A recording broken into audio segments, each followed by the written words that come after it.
Shinjuku is one of Tokyo's largest business and shopping districts. In a back street behind the skyscrapers, you'll find this site from another age. It's a traditional theatre dedicated to yose, a kind of Japanese vaudeville or variety show.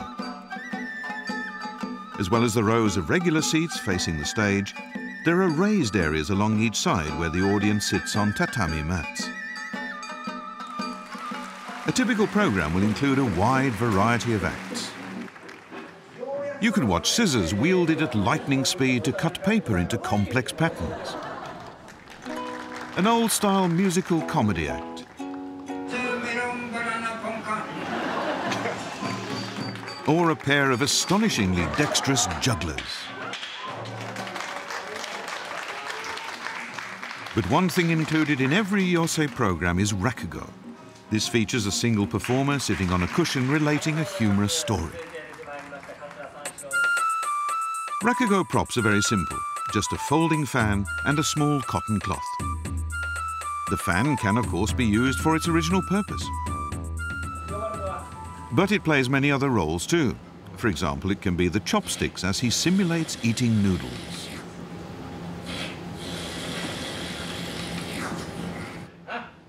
The cloth can also represent a multitude of objects. Here it's a notebook he's reading from.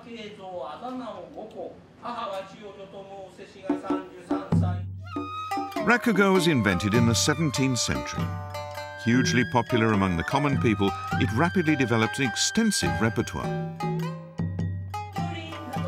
Many stories from those days are still told today, especially the classic tales making fun of people behaving foolishly. Here he's describing a not-so-bright working man's arranged marriage to a woman full of pretentious airs because she worked for a noble family. He plays both parts as they meet for the first time.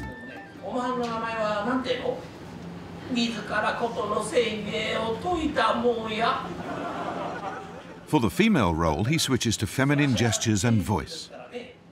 The humour comes from the man's inability to understand his new wife's over-polite way of speaking.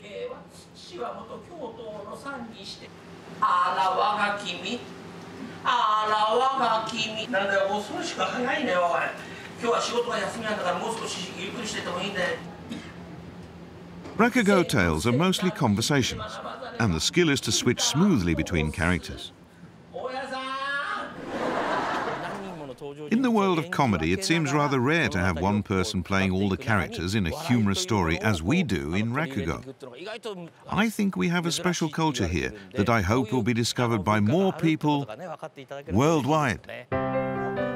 In fact, Rakugo in English is now becoming popular overseas. Performing here is Professor Oshima Kimie, a specialist in humour studies.